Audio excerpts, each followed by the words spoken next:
এই গাড়িটা দেখে হয়তো চিনতেই পারছো এটা কার গাড়ি। হ্যাঁ, এটি পল্লীগ্রাম টিভির আগুনের গাড়ি।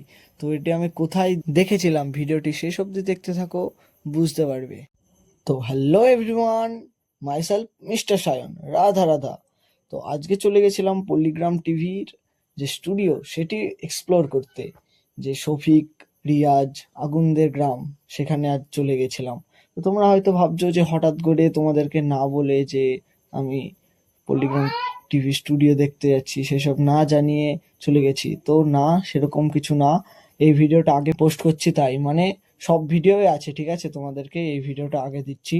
তো চলো দেখাচ্ছি তোমাদের পল্লীগ্রাম টিভি স্টুডিও।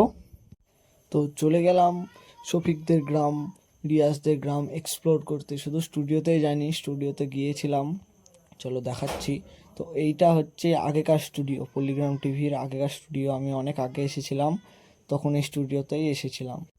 তো মেসোমশাই আমাকে হঠাৎ করে দুপুরবেলাতে বলল যে চ ঘুরে আসি কি। তো আমি জানতাম না যে আমাকে পল্লীগ্রাম টিভি স্টুডিওতে নিয়ে চলে আসবে, তাই আমি রেডি হয়ে এসেছিলাম না।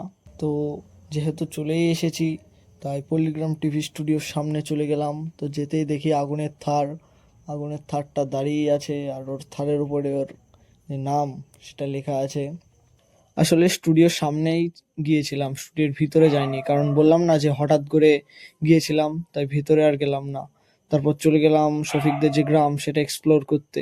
তো অনেক সুন্দর গ্রাম ছিল, জায়গাটা অনেক সুন্দর ছিল, চারদিকে সবুজ আর সবুজ, আর অনেক নিরিবিলিও ছিল জায়গাটা। তো ঘুরলাম, অনেক ভালো লাগলো ঘুরতে। তারপর মেসোমশাই একটা জায়গায় দাঁড় করালো গাড়ি। তো জায়গাটা দেখো কত সুন্দর, দুই দিক দিয়ে রাস্তার পাশ দিয়ে গাছ, এখানে ফটোশুট যাই হোক খুব ভালো হবে। আর জায়গাটা খুব ঠান্ডাও ছিল, আর দুপুরবেলাতে গিয়েছিলাম, গরম লাগছিল। তো এই রাস্তাটা হচ্ছে টিয়াকাটা ঘাটের রাস্তা। তারপর বাড়ির দিকে রওনা দিলাম। তো এটা কোন স্কুল আর স্কুলের বাইরে মাঠ জানলে কমেন্টে বলে যেও। তো আজকের ব্লগটা এইটুকুই, আবার দেখাচ্ছে নতুন ব্লগে। আপাতত রাধা রাধা।